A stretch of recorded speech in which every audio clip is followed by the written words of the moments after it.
প্রিয় শিক্ষার্থী, আসসালামু আলাইকুম। Easy learning Ismail sir YouTube চ্যানেলের পক্ষ থেকে সবাইকে স্বাগতম।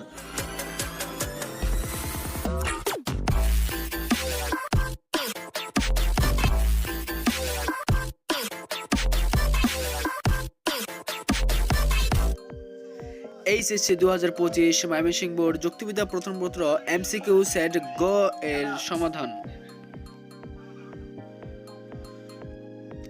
1. ই যুক্তি বাক্যের প্রতিবর্তিত রূপ কোনটি? ক এ। 2. বিধেয়ক কি? খ সম্পর্কের নাম। খ। 3. অনুমান হলো ডেস প্রক্রিয়া। খ চিন্তন এবং বিরুদ্ধ। 4. কোনটিকে সব বিজ্ঞানের সেরা বিজ্ঞান বলা হয়? ক যুক্তিবিদ্যা। 5. পদের সাধারণ ও অনিবার্য গুণকে কি বলে? খ যথার্থ। 6. উদ্দীপকে কোন অংশকে কোন ধরনের বিধেয়কে বোঝানো হয়েছে? ক জাতি। 7. উদ্দীপকে খ ও গ অংশকের মধ্যকার সম্পর্ক কি? ঘ অবর জাতি। 8.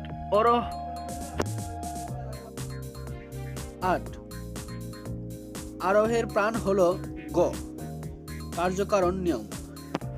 9. অনুমানের ভাষার প্রকাশিত রূপকে কি বলে? গ যুক্তি। 10.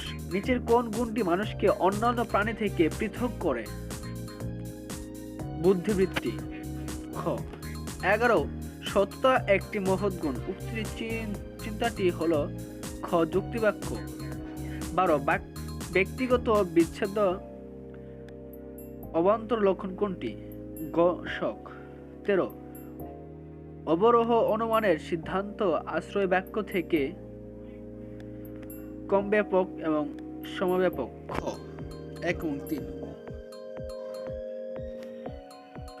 14. উদ্দীপকে পদের কোন দিকের প্রতিফলন ঘটে? ক পদের ব্যক্তার্থ ও জাত্যর্থ। ক 15. উদ্দীপকে পদের কোন সম্পর্কের প্রকাশ পেয়েছে? ক ব্যক্তার্থ বাড়ল, জাত্যর্থ কবে?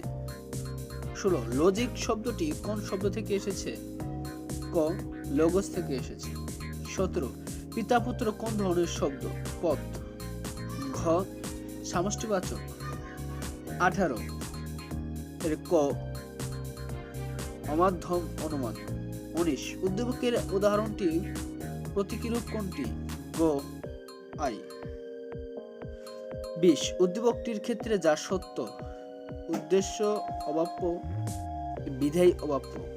ক 21. অন্ধ ও বোবা দুটি কোন ধরনের পদ? ঘ বাহুতার্ধ। 22. আরোহের কূটাভাস ডেস এর প্রবর্তক কে? খ জে এস মিল। 23. যুক্তিবিদ্যার প্রধান আলোচ্য বিষয় কি? গ অনুমান। 24. টেবিলটি হয় 4 কোণ বিশিষ্ট। এই যুক্তিবাক্যে টেবিলটি কোন ধরনের পদ? ঘ উদ্দেশ্য পদ। 25. জাতি ও উপজাতি হচ্ছে শ্রেণীবাচক পদ এবং নিরপেক্ষ পদ। খ 1 আর 3। 26. অনুমান কত প্রকার? 2 প্রকার। ক 27. মহানুমানের 3টির বেশি পদ থাকলে কোন ধরনের অনুবর্তী ঘটে? ক চতুষ্পদী। 28. উদ্দীপকের নিচের কোনটিকে নির্দেশ করে? ঘ অনুমান। 29. পরমার চিস্তাটি বিশ্লেষণ করলে পাওয়া যায় নানা বিষয় ও নতুন বিষয়। খ 30. নিচের কোনটি পদযোগ্য শব্দ? গ কলম। তো প্রিয় শিক্ষার্থী, এই ছিল ময়মনসিংহ বোর্ডের যুক্তিবিদ্যা প্রথম পত্রের এমসিকিউ প্রশ্নের সমাধান। পরবর্তী এমসিকিউ প্রশ্নের সমাধান পেতে আমাদের easy learning Ismail sir YouTube চ্যানেলটি সাবস্ক্রাইব করুন।